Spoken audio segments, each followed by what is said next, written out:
இப்போ நம்ம வந்து தங்க கலரில் நம்ம வந்து மாம்பழ கேக் ரெடி பண்ணியிருக்கோம். இது இப்போ எப்படி செய்கிறதுன்னு பார்க்கலாம்.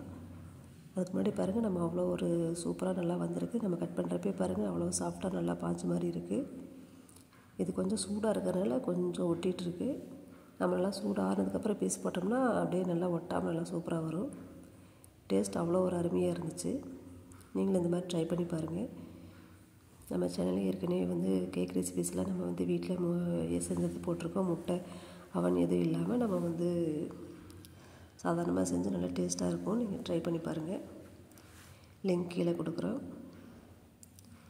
இப்போ வந்து பார்த்திங்கன்னா ஒரு மாம்பழம் எடுத்துக்கலாம். ரவை வந்து ஒரு டம்ளர் எடுத்துக்கலாம்.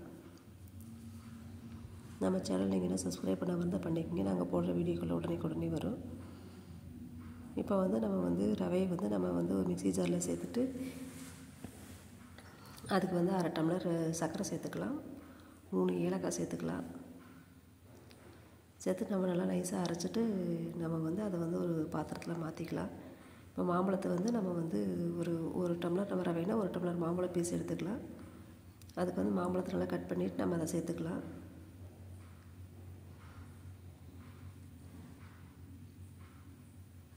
மாம்பழம் வந்து இந்த மாதிரி ரொம்ப கனியாமல் நம்மளுக்கு அளவான பழமாக இருக்கணும். கொஞ்சம் புளிப்பில்லாத பழமாக இருந்தால் நல்லா டேஸ்ட் நல்லாயிருக்கும். நம்ம இந்த மாதிரி பீஸ் எடுத்து நம்ம வந்து ஒரு டம்ளர் மட்டும் அளவு எடுத்து நம்ம வந்து மிக்ஸி ஜாரில் அரைச்சிட்டு நம்ம சேர்த்துக்கலாம். எனக்கு வந்து ஒரு 3/4 பழம் தேவைப்பட்டுச்சு. இப்போ நான் வந்து அரைச்சிட்டு வந்து நம்ம வந்து இந்த ஏற்கனவே ரவை அரைச்சி வச்சுருக்கல சேர்த்துக்கலாம். இப்போ நம்ம இப்படி செய்கிறது வந்து ரொம்ப டேஸ்ட்டாகவும் இருக்குது, அதே சமயம் சூப்பராக இருக்கும். ஈஸியும் கூட. நம்ம வந்து டக்குன்னு வந்து நம்ம ஏதாவது ஒரு ஸ்நாக்ஸ் சாப்பிட்ணுன்னு தோணுச்சுன்னா இந்த மாதிரி நம்ம செஞ்சுக்கலாம். பால் வந்து நம்ம ஒரு டம்ளர் எடுத்துக்கலாம். பால் காய்ச்சி ஆற வச்ச பால் எடுத்துக்கலாம்.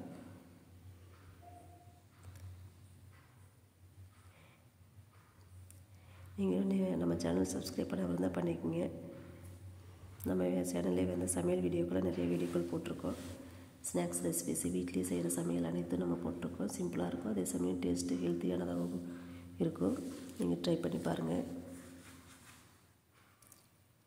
இப்போ நம்ம வந்து பால் இதில் வந்து நம்ம ஒரு 3/4 கலந்துக்கலாம். பேக்கிங் பவுடரும் பேக்கிங் சோடா ஒரு 1/4 டீஸ்பூன் வந்து நம்ம 2 சேர்த்துக்கலாம்.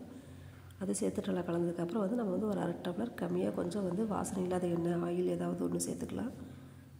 நம்ம கொஞ்சம் கொஞ்சமாக விட்டு நல்லா நம்ம மிக்ஸ் பண்ணிக்கலாம். நல்லா பாருங்கள், அப்படியே நல்லா அவ்வளோ ஒரு சைனிங்காக மாவு இப்போ கலக்கிறப்பவே அவ்வளோ ஒரு கலராக நல்லாயிருக்கு. இது ஒரு 10 நிமிஷம் ரவை ஊறணும். அதனால் வந்து ஒரு 10 நிமிஷம் ஊறட்டும். நம்ம அதுக்குள்ளே வந்து நம்ம வந்து கேக் இதில் வந்து பேக் பண்ணுறதுக்கு வந்து நம்ம வந்து ஒரு டிஃபன் பாக்ஸில் வந்து கொஞ்சம் நெய் தடவிட்டு கொஞ்சம் மைதா மாவு அப்படியே டஸ்ட் பண்ணி எடுத்துக்கலாம். நீங்கள் கேக் ட்ரே இருந்துச்சுன்னா நீங்கள் அதை கூட யூஸ் பண்ணிக்கலாம். நான் வந்து இப்போ அடுப்பில் தான் நான் செய்கிறேன். இது ரொம்ப சிம்பிளாக இருக்கும். நம்ம வந்து அடுப்பில் வந்து ஏதாவது ஒரு பாத்திரம் வச்சுக்கலாம். குக்கரு இல்லைன்னா நம்ம வந்து இட்லி பாத்திரம் ஏதாவது ஒன்று நம்ம வச்சுக்கலாம். பால் வந்து நான் மறுபடியும் கொஞ்சம் கெட்டி திக்கானதுனால நான் வந்து கொஞ்சமாக மறுபடியும் கலந்துக்கிட்டேன். எனக்கு வந்து ஒரு டம்ளர் பால் தேவைப்பட்டுச்சு. இப்போ பாருங்கள், இந்த பக்குவத்துக்கு நம்ம வந்து மாவு வந்து இந்த அளவுக்கு திக்னஸ் இருந்தால் போதும். நம்ம இந்த டப்பாவில் ஊற்றிட்டு நம்ம வந்து உள்ள பாத்திரத்தில் வச்சு ஒரு ஸ்டாண்ட் வச்சு நம்ம வைக்க வேண்டியதான்.